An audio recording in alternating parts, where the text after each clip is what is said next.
To begin the surgical scrub, we must first be wearing our appropriate protective equipment.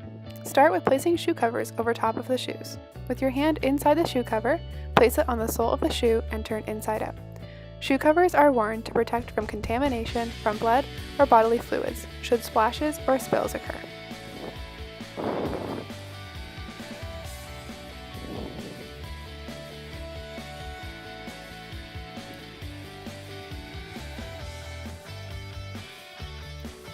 Next, the head cap. This is worn to reduce contamination by loose hair and dander from the scalp.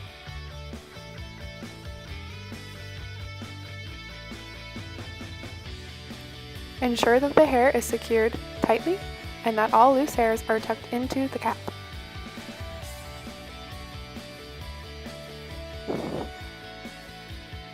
A mask is worn to protect from aerosol droplets from the mouth or nose.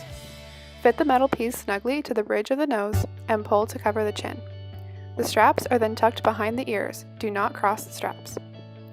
Protective eyewear should also be worn during procedures where there is a risk of blood or bodily fluids splashing up onto the face. Goggles should cover from the brow line to the top of the mask.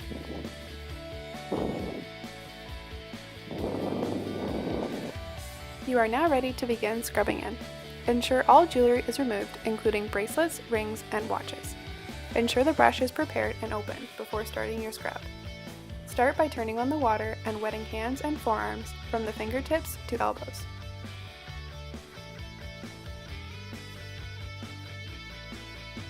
Perform a basic hand wash.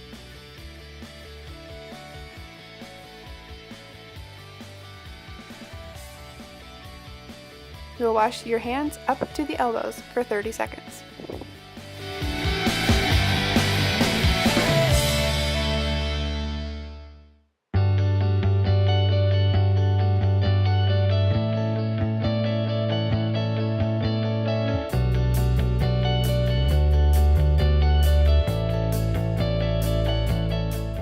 Rinse the soap off from fingertips to elbows.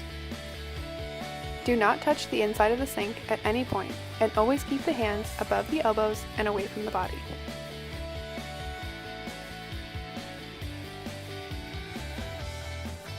Using the orange stick, remove the debris from under the nails under running water. Bacteria can reside in the subungual area and must be removed.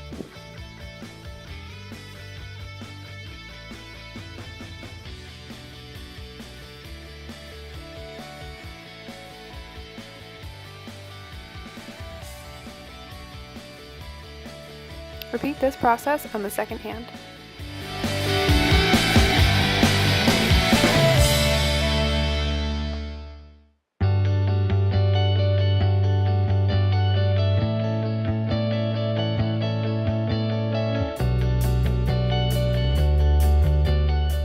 When you are finished with the orange stick, dispose of it in a designated sharps container. Next, put all fingernails together on one hand and scrub all nail tips and cuticles as one unit for 30 strokes.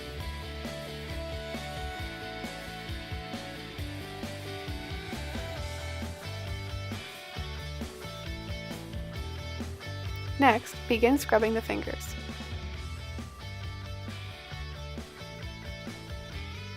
Each finger is divided into 4 planes. Each plane must be scrubbed for 10 strokes. Remember that the web spaces between the fingers count as their own plane and must also be scrubbed for 10 strokes. This video demonstrates 1 stroke per finger per plane.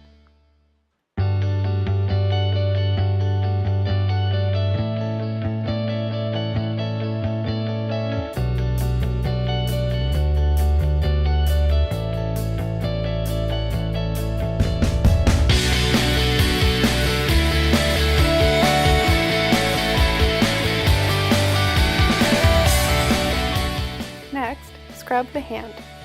The hand is also divided into 4 planes, and each plane must be scrubbed for 10 strokes.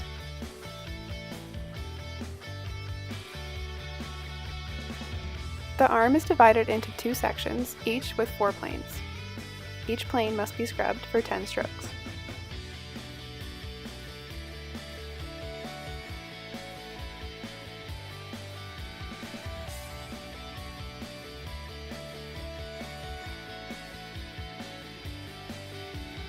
Repeat this process on the second hand. Discard the brush and perform a final rinse. Remember to allow the water to flow from fingertips to elbows.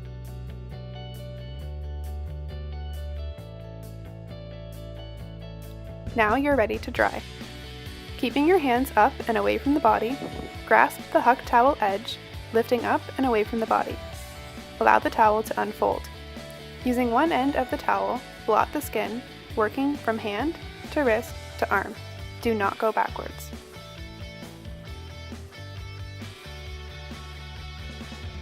Grasp the opposite end of the towel to be used for the second hand, and repeat the drying process. Once you are finished with the Huck towel, dispose of it appropriately.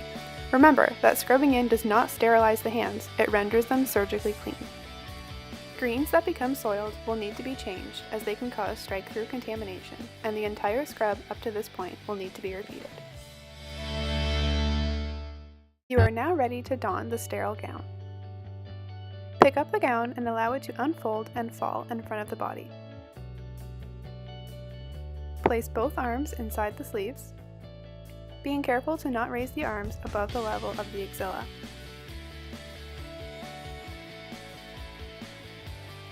Do not allow the fingertips to pass the cuff of the gown, as this would break the sterile field. Allow the circulator to tie the back of your gown.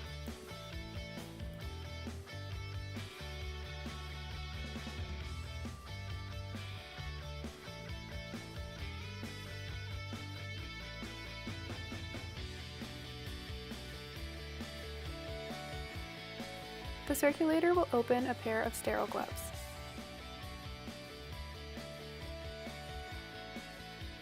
This video will demonstrate a closed gloving technique.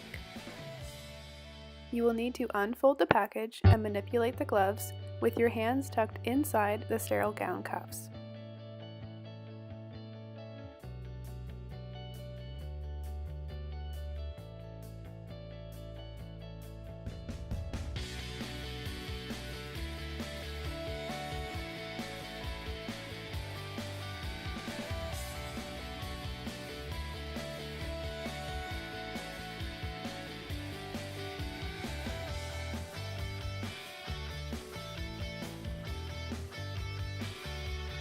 Start by gloving your non-dominant hand.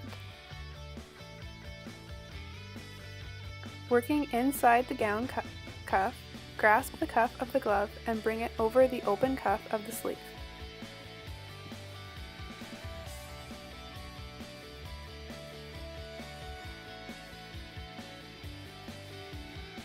Unroll the glove cuff so that it covers the gown sleeve, and work your fingers into the glove.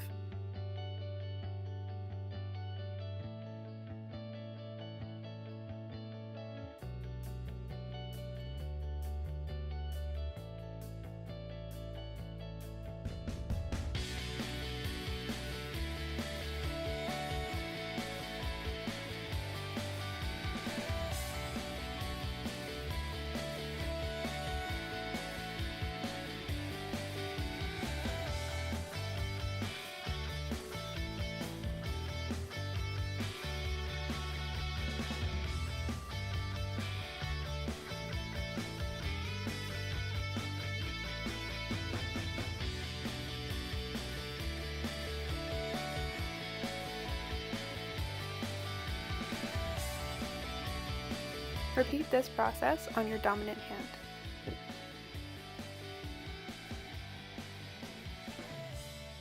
Never allow a bare hand to contact the outside of the gloves or the outside of the gown cuff. Choose a glove size that fits the hand comfortably but is not too small. Gloves that tear or rip will break the sterile field.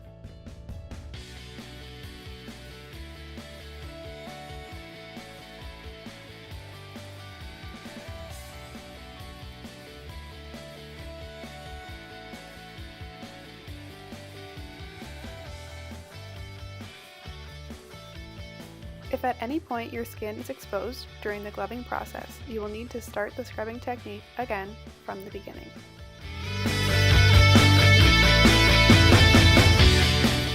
Untie the front of the gown and wrap the drawstring in the paper from the sterile gloves.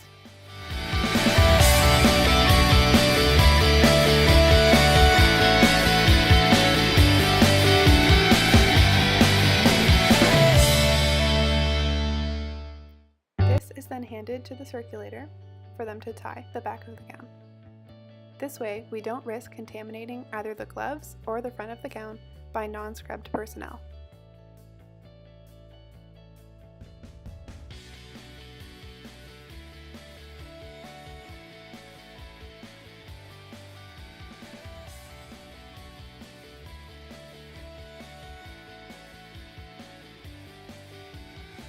The sterile area is from the axilla to the waist.